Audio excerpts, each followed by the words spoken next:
everyone. This is Dr. Stringer. We are back this time. We're talking about self-incrimination and confessions a little bit. We just talked about searches for evidence. I thought I'd break these up into two videos since it's kind of a complicated topic and all that, so you don't have to sit and watch all of this all at once. So anyway, let's get into this. We're going to talk about confessions. We kind of breached the topic of confessions a little bit when we were talking about investigations a few weeks ago, but this is a little bit more into the legal part of things, so to speak. So defendants tend to confess or make incriminating statements in four main settings. We typically think about them confessing to the police when they're interrogated, but believe it or not, people will go and tell their friends and associates about things. They might confess during sentencing or during a plea bargain, or finally, during a police interrogation. So there are many different ways that they do it. So in the self-incrimination setting, this is usually when people are taken to the police station. And this isn't supposed to be pleasant. This atmosphere is kind of inherently coercive.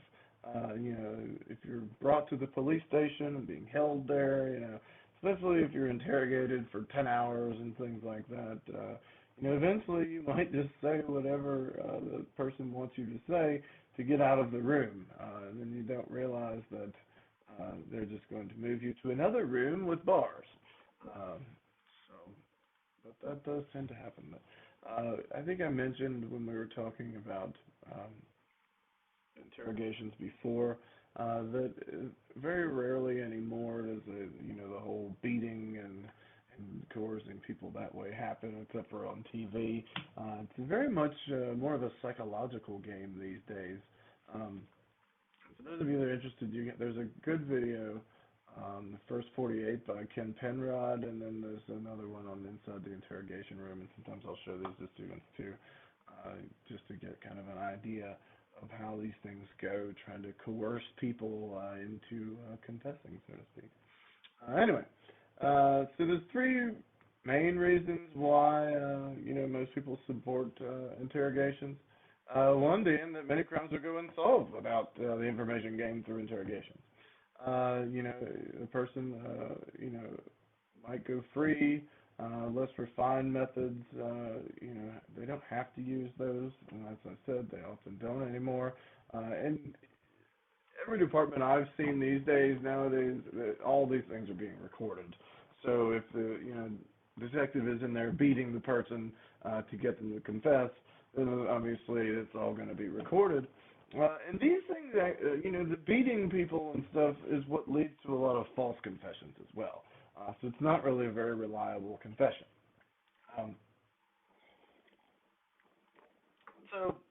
Your Constitution and the rights of self-incrimination, they kind of stem from, your Fifth, your Sixth, and your 14th Amendment. Your Fifth Amendment is directly against self-incrimination. The Sixth is right to counsel, right? You have a right to have a lawyer there. And then the 14th is just your due process clause, which actually applies things to state proceedings. When you look at all of this, and this is a little bit more constitutional law than you all probably need to know, but hey, it's not going to hurt. The 5th and the 14th due process clauses, they apply at all stages. The Sixth Amendment right to counsel, that only applies after formal charges, and then, the Fifth Amendment self-incrimination clause applies during custodial interrogation and all following stages. And one of the things that I really wanted to make sure that we drive home here is that the Fifth Amendment clause against self-incrimination only applies during custodial interrogations. If you're not in custody, they do not have to read you your Miranda rights. And if they're not going to ask you questions, they don't have to read you your Miranda rights. So they only have to do this if you're in custody and they're planning on asking you questions. If you just walk into the police station and say you killed someone, like, not Kevin, was it Kevin Spacey? I can't remember. Well, anyway, what the serial killer did on 7 and walks in there and says he killed people, he's not in custody, right? And they didn't even ask him any questions. So obviously that information would be admitted. In the most early false confessions dealt with white mobs who rounded up poor little black people and tortured them until they confessed. Unfortunately, this did happen in early history of America. But you think about if you go and beat someone and torture them, not only is their confession not voluntary, but they probably do whatever or say whatever you wanted to hear out of them in order to get you to stop beating and torturing them. It might go similar to go with waterboarding and things like that nowadays, right? But anyway, there's 3 really rationales that support the approach of not doing this, and the due process approach, and I won't get into all of that too much because this is not constitutional law class or criminal procedure. The right to counsel started with Escobedo versus Illinois in 1964. Believe it or not, Escobedo was actually before the Miranda versus Arizona case. And they actually said that he had a right to have his lawyer there. And this brought in this fact because his lawyer was trying to talk to him and be present, but he was there at the station, but they would not let him see them.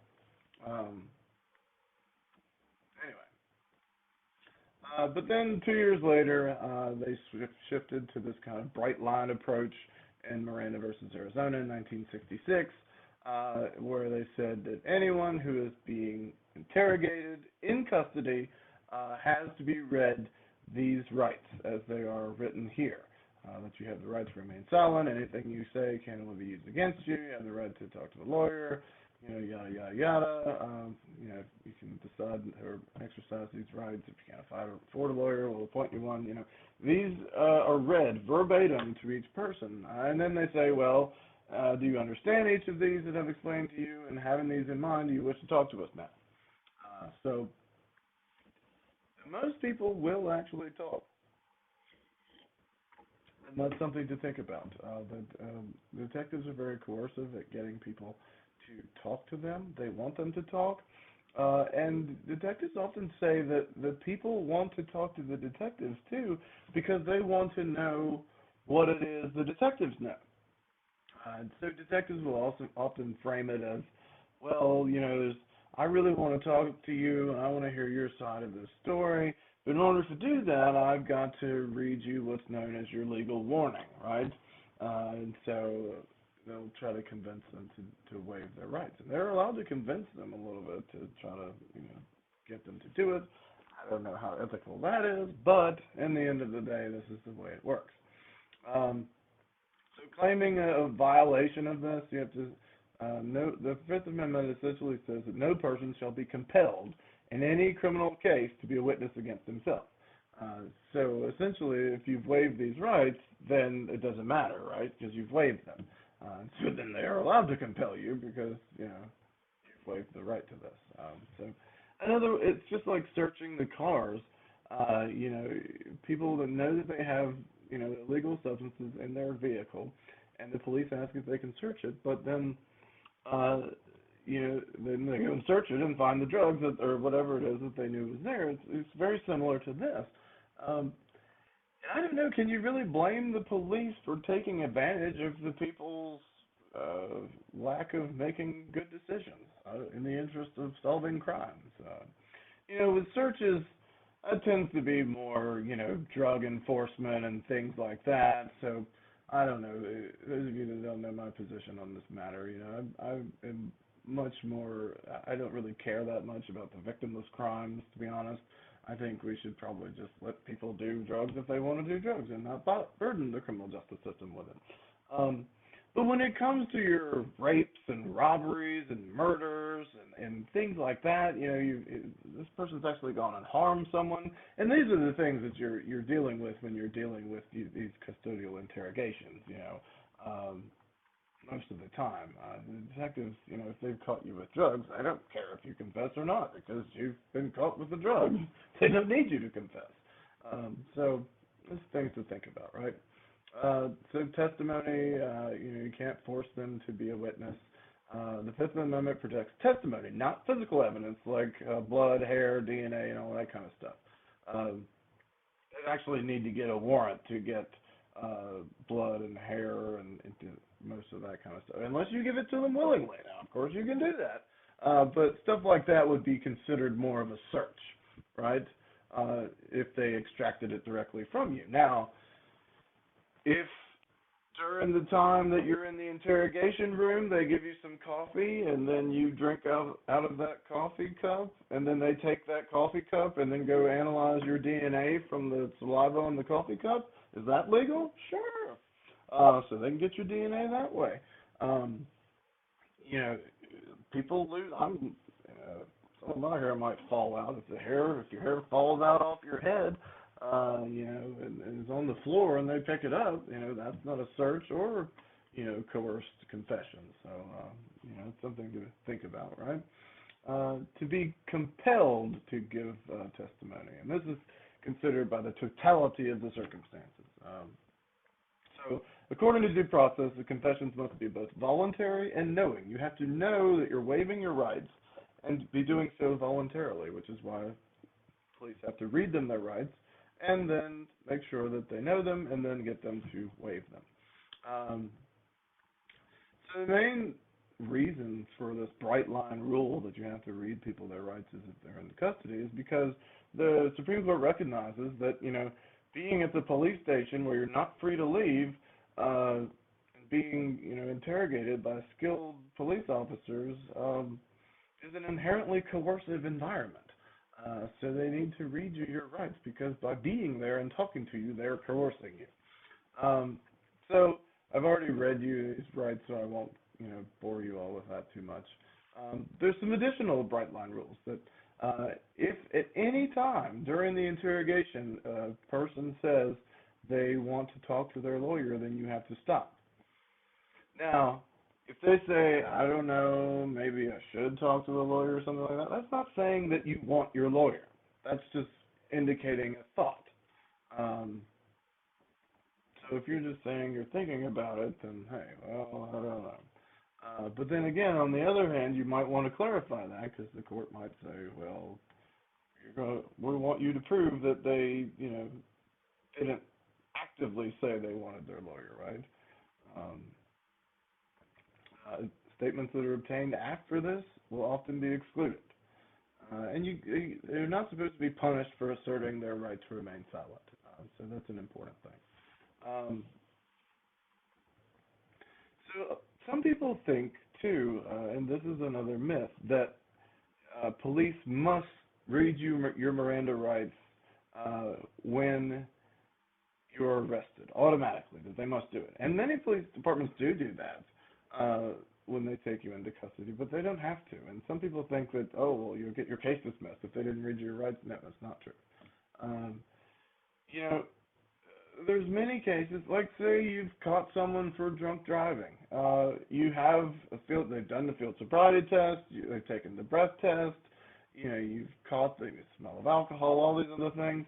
You can arrest them, and you don't need to interrogate them. You don't need to question them. You know they're drunk. You have plenty of evidence, and so you might not. And that person's still going to be convicted. Another thing that people think is that, you know, this applies all the time, and this only applies in custody. If the police are asking you questions at a crime scene or a traffic stop, something like that, then that doesn't apply. And traffic stops, I think I mentioned before, is an interesting one because you're not free to leave, but yet they still don't have to read you your rights. You know, that one's a funny one. So, and then in the end of the day, what does custody mean, right? What qualifies as an interrogation? So we'll talk a little bit about that too. The meaning of custody. If your freedom of action in any significant way is deprived. Obviously, if you're being held at a police station, you're probably in custody. If you're at a scene and you're in handcuffs, and there's a bunch of police officers surrounding you, you're probably in custody, right? And I think that would apply.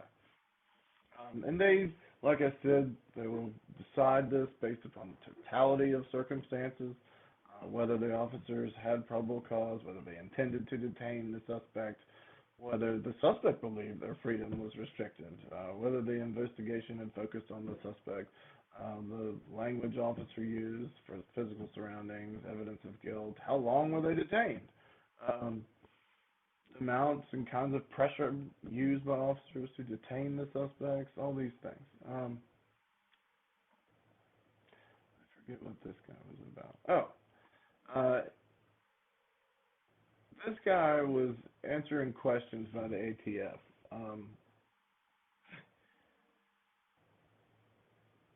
This guy, it's so funny.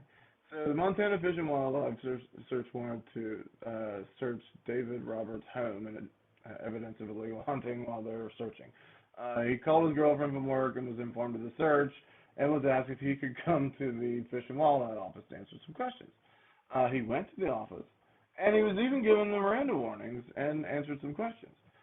He was even given the Miranda warnings a second time. And after the questions, he freely left, but then was later arrested. The statements he made were admitted, and he later moved to suppress. And this is, I think I mentioned this with investigations. What a lot of times officers and detectives will do is that they won't go out and arrest you and bring you to the station.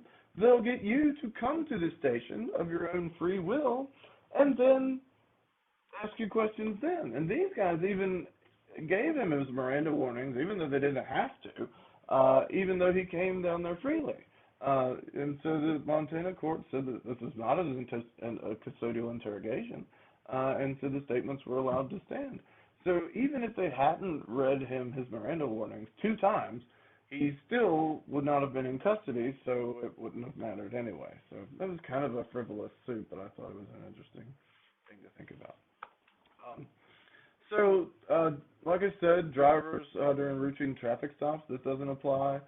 Requiring probationers to attend routine meetings with their probation officers. Think about that. That's an interesting one, too. Probation officers. Detaining persons during the execution of a search warrant. They don't have to read you your rights then. And then the public safety exception. If a suspect is in danger or something like that, the officer or maybe even, the public. Suppose there's a bomb that's ticking and this person knows the combination or whatever to turn off the bomb. You can ask them what the combination to the bomb is or the code to turn off the bomb and without Mirandaizing them, even if they are in custody, and that would fall into this public safety exception because we had to ask them what the code was to defuse the bomb. Otherwise, if we'd have waited to Mirandaize them, then the bomb would have gone off. That's a good exception to that. And then they'll think about, if the person did waive their rights, was it a voluntary waiver? Were they coerced into waiving their rights? That's another important thing to think about. And so there's what's called the express waiver and the implied waiver test. The suspect makes it clear that he knows his rights, knows he's giving them up, and knows the consequences. The totality of circumstances in each case to prove that before the suspects talked, they knew their rights and knew what they were giving up. So that's important to think about.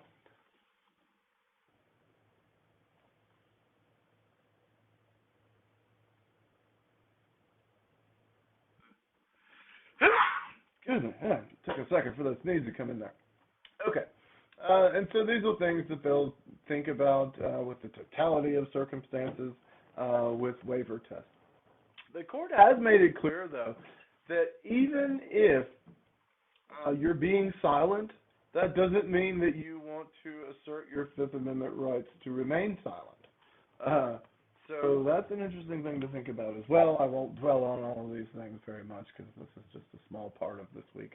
But you can waive silence even after you've waived your rights as well. So that's interesting to think about. And some other things that they'll think about with the totality of circumstances will be, and these are important as well. Is it a knowing and intelligent waiver? A person's ability to understand English. Did they understand what you were saying to them? If a person doesn't understand English, you might get an officer there that speaks Spanish to read them their rights in Spanish or some other language if you have, a translator or something like that. Familiarity with the criminal justice system. Intelligence. Is this person capable of understanding what we're telling them? Physical condition, education, mental condition, age. If you're interrogating or questioning someone who's 5 years old, do they really understand what's happening? It's interesting that in most states, you have to notify the parents when you bring in a juvenile for questioning for something like that. But it doesn't say that you have to wait for the parents to get there before you start asking them questions. You just have to notify the parents. And so that's an interesting thing to think about, right? And so these factors have been in Colorado versus Connolly. They came up with all these additional criteria that people need to think about. So confessions are involuntary only if the totality of the circumstances proves two things. The officers engaged in coercive conduct during the interrogation, and the coercive conduct caused the suspect to make incriminating statements. So then determining coerciveness, there's a number of things that go into that. And you can read this laundry list of things that they think about there. Feel free to freeze the video if you want to read all of this stuff. I won't go into all of these details.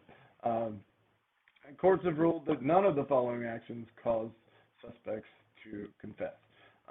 Promises of leniency. The police are allowed to promise you leniency all they want to. The Supreme Court has also said that the police are allowed to lie to you. False and misleading statements by the interrogator. It's interesting because it's illegal to lie to the police, but the Supreme Court has said that it's perfectly constitutional for the police to lie to you.